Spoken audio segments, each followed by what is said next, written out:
Good Sunday morning. Welcome to Research Methods. I'm glad to be here. It is January 24th, and I'm happy to say that so far your work has seemed very good. I'm very pleased with what I'm receiving. I know it's very tricky to do a research project independently and on your own. I want you to start thinking about this class, Research Methods in this particular case, as an independent study. Given the fact that it's remote, I've had a lot of issues with my Wi-Fi, and I have produced videos that were an hour and 15 minutes long, only to have them uploaded and only the last 3 minutes show. And at this point in time, I can't do that. So what I'm doing this semester is I'm having you think about this as an independent study. The textbook, you really want to just use that basically as the background. Right? If you read through those chapters, I don't have you reading every single chapter. Rather, I have you going through the chapters that are most germane.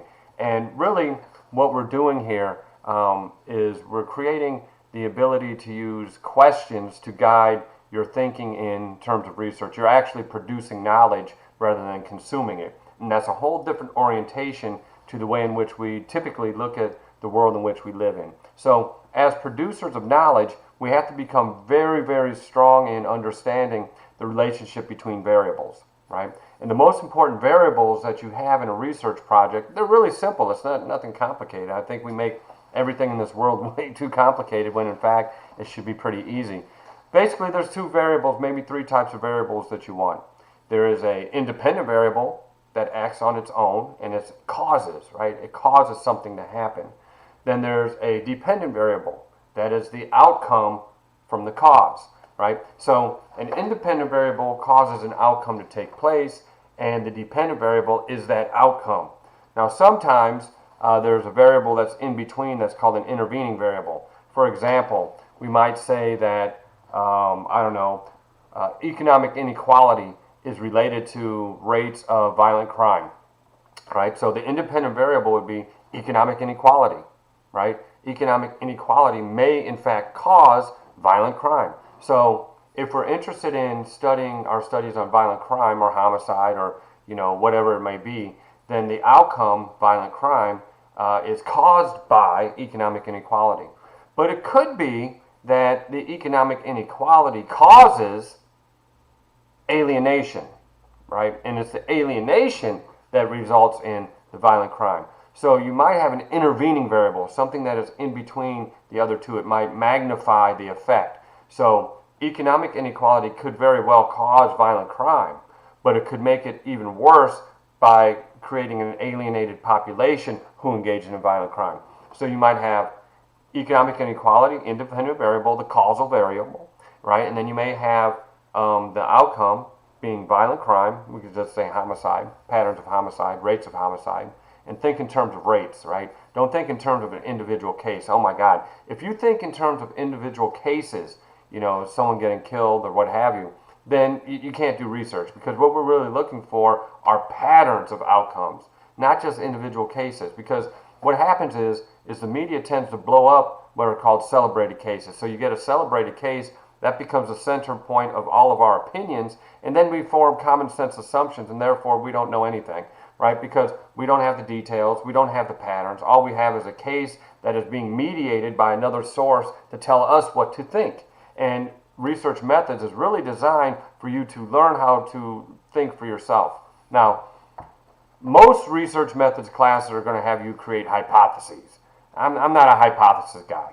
What I want to see is you think in terms of propositional relationships. Okay, and here's what that means.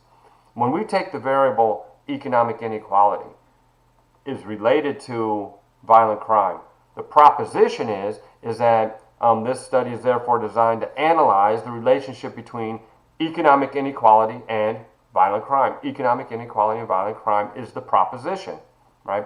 So there may be other propositions, right? There may be a relationship between race or economic status, employment status, and boom, violent crime. So if we think in those terms, it's very likely that there are going to be several independent variables that cause an outcome. Right? So all you're doing at this point in time is you're just trying to ask that question, right? What are the relationships between an independent and a dependent variable. That's it. Don't get caught out in the woods and out in the fields or whatever, in the weeds, trying to figure out what is wanted. That is all we're doing. All right. So what I want you to do is I want you to start taking a look at over the next couple weeks, because I think your next assignment is due in 2 weeks. I think so far what I've read, your introductions are fine. I'm going to give you some advice so you can polish it up and keep working on it so it gets ready for the final production. But just remember, we're going to constantly be editing and revising. Your final project, look, at this point in time, you're like, what is going on in this class? I don't get it. I don't see what's happening. But just remember, we have a total of 16 weeks to get from the beginning to the end. So in that case, just consider this, all right? Just consider that as you revise and get recommendations, it's going to get stronger and stronger and stronger. And that final project really is what I'm grading, right? So all the stuff, the confusion up front, that's okay. Don't worry about the confusion. That's pretty normal, as a matter of fact, because nobody goes out and says, I'm going to take research methods. Woo, I can't wait for that. Instead, we take it because we have to. I think it's ridiculous. I think it should be the opposite. Everyone should have to take research methods so that you can learn how to ask critical questions about the world in which you live in, right? That really, if you have critical thinking skills, you'll never have to worry about being a lemming being led to the cliff to jump. Instead, you'll be able to critically assess, is this the direction that I want to go in? So this research methods is much bigger than you just taking a class. This is a way of thinking, because we have been taught over time to be passive recipients of information rather than being the producers of knowledge. And that's what you're going to do. If you can produce knowledge, then you can have better control over the long-term projections and trajectory of your life, right? And especially if it comes down to, and my pet is investing, right? Last year, and Jerry, you'll like this, last year, my portfolio went up 235% in 1 year, right? Who does that? And from November to November, it was up 300%. So basically, the reason I'm able to do that is because I critically assess what the institutions of the world, what direction they're going in, right? So I make my decisions based upon institutional forces. And what is an institution? Since this is an upper level class by now, you probably have an idea of what a social institution is, but it's a stable cluster of structures and behavior patterns that are designed to meet basic human needs, right? So the economic institution is designed to meet our economic needs. The political institution, the religious institution, the education institution, all these institutions are designed to meet basic human needs, right? But what happens is those social institutions, they shape and frame the way in which outcomes happen, right? So if you understand that the economic institution has an impact on behavior, then we can understand, and you had a video on this last week, the Who Am I, the short Who Am I video, but then you can understand that behavior is shaped by external forces. That's the assumption you have to make in research methods. Those independent variables, those independent forces will cause an outcome, right? And that is shaped by institutional forces and behavioral context, right? So in any case, all you're doing right now is trying to frame one sentence. This paper is therefore designed to analyze the relationship between an independent variable and a dependent variable. That's all that is. Once you do that, and here's the reason why it's so important to do that, because what you're trying to do is create alignment for your project, alignment for your thinking, right? The better able you are to align the introduction to the background section, to the theory section, to the data, to the analysis, to the conclusion, the better aligned it is, the easier it's going to be to do. And by the way, when you learn how to write and align your work, it's going to have an impact on all your other classes. Because professors, it drives us crazy when your thoughts are all over the place. And I hear people say, I can write it the night before. Yeah, you can write it the night before and it's going to be terrible. And the reason is because these ideas enter into your mind and then you say, oh, that's a good one, that's smart. Oh, I like that one. But it's not aligned. And so what you may think is smart and all this kind of stuff, I can really do this well, is garbled. But if you learn how to align it and you start with that proposition, once again, this paper is therefore designed to analyze the relationship between, that's the key to the whole thing. That's what you're trying to perfect, right?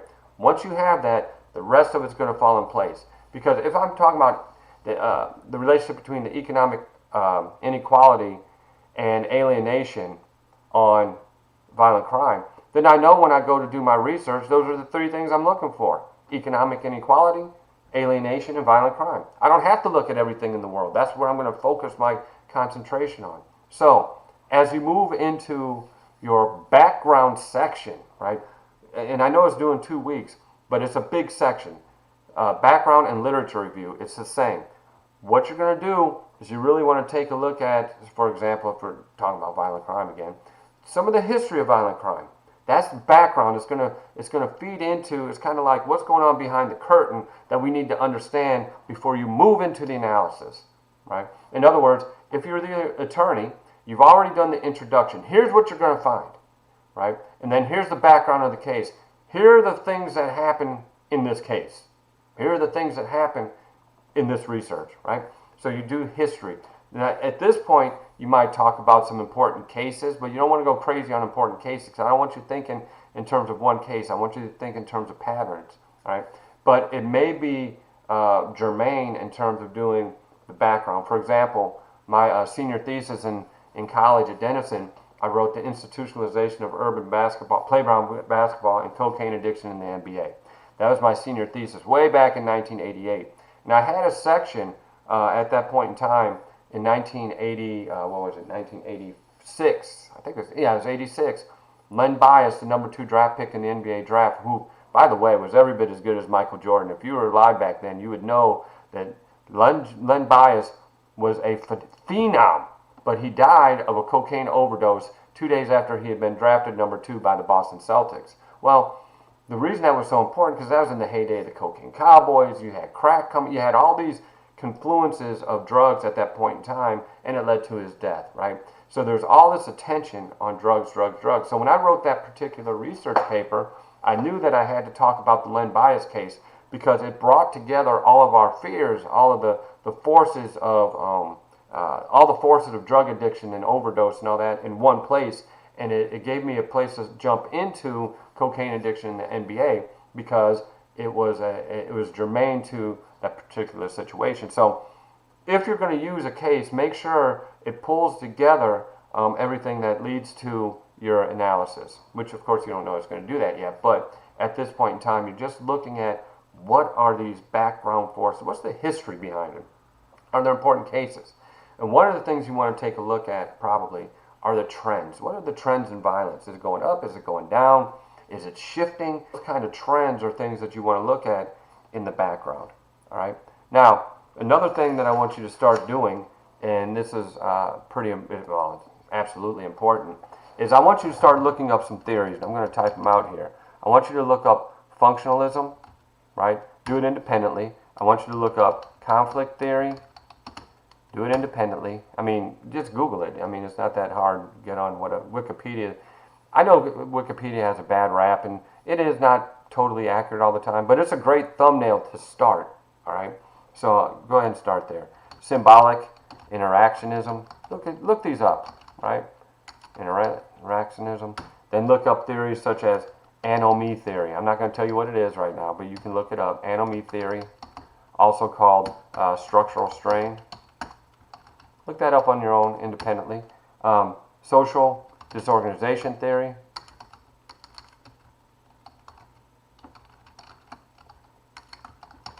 Look that up on your own.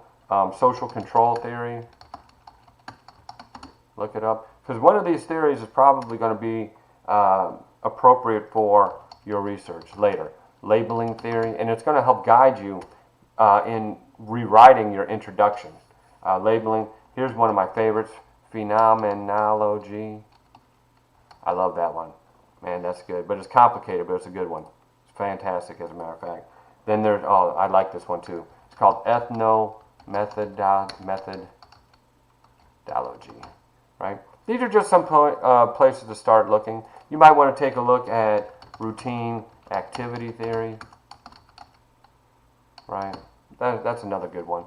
But in any case, this is just a starting point, a good place to start. At this point in time, what I have seen in terms of introductions, they're pretty good, right? It's going to take a while for you to get comfortable with this process. I know some of you wondered what Lily, for example, you asked me what edition you should get for the class, it doesn't matter, right? Because an intervening variable is an intervening variable, whether it's 1812 or the year 2504. It doesn't matter. It doesn't matter. Conflict theory is conflict theory. That doesn't change. What happens with these editions is that the publishers are trying to generate income, so they change content within, but the concepts are all the same, right? I mean, a unit of analysis is always going to be a unit of analysis. That doesn't change because the textbook changes. All right, so it doesn't really matter to me which edition you use. What you're using the textbook for is just to kind of understand basically the theoretical backdrop to the work that you're doing. All right, so based upon that, I'm just trying to give you a little update and a little overview as you get ready to move into the next area, which is your background area. Now, it's going to take some time. Don't play with this and try to do it the night before, because I can notice. I mean, at this point in time, I don't know how many papers I've graded. I grade roughly 16,000 papers, no, 16,000 pages a semester, hundreds and hundreds of papers. I had 300 students times 8, so I'll grade almost 3,000 papers this semester, which is makes me want to cry. It's a lot. And 17,000 pages. At this point in my career, I've graded probably 100,000 papers, 200,000 papers, and over 1 million pages at this point in time. I've been teaching. This is my I started in 87. So I'm heading into my 34th year of teaching at the college level. I started when I was 20 years old at Denison, and then I had my first class when I was 21 at Ohio State. So I've been doing this a long time and really have learned a lot about concepts. Concepts don't change, so it doesn't matter what edition textbook you get. I just want you to be able to think for yourself critically, be able to assess the world around you, and I want you to have your own mind as this world transforms before us. All right? Well, I will continue to check your announcement board. Think of this as an independent study, and I'm just going to be giving you tidbits along the way. In 2 weeks, you'll submit that next version of your paper, and don't stress out. All right? Just do the work. Just flow with it. Find something interesting and stick to it. And think alignment, and think in terms of variables. Oh, one thing that I would like for you to do in the next 2 weeks, I'd like for you to watch the movie. Which movie do I want you to watch? Oh yeah, Crips and Bloods, made in America. Because what I'm going to do is I'm going to give you a schematic diagram of that movie so you can see how variables work together to explain an outcome. All right, and it's a fantastic movie. It's completely appropriate for this research methods class, because I could do, instead of saying rates of violent crime, I might say gang-related homicide, and this movie would be perfectly appropriate, and I can see the different kinds of variables that are shape that particular outcome. If you have questions, email me at sean.hopeworks@gmail.com, and if you really have a question, I'm going to give you my phone number. Here, you can use this number, because the other phone isn't operative right now. That's on your syllabus. Now, don't go crazy with this, but if you have a question, you can text me. And this is the phone number that you can use. Feel free to do so. Don't go crazy with it. But if you do have something substantive to ask, go ahead. If you're not getting a response fast enough in your email, go ahead and text me. I'm really quick on this. I usually respond a couple times a day. But for now, just relax, enjoy your topic, and I will get back with you as soon as sometime next week, and I will start grading papers this week. Probably tomorrow I'll start grading. You will receive your grade as an email reply, but right now don't worry so much about the grades. Worry about the process, because the outcome, that final paper that you submit at the end of the semester in, end of April, it's going to be the best thing you've ever done. You'll see. But for now, this is Sean Schwaner signing off. Have a beautiful day.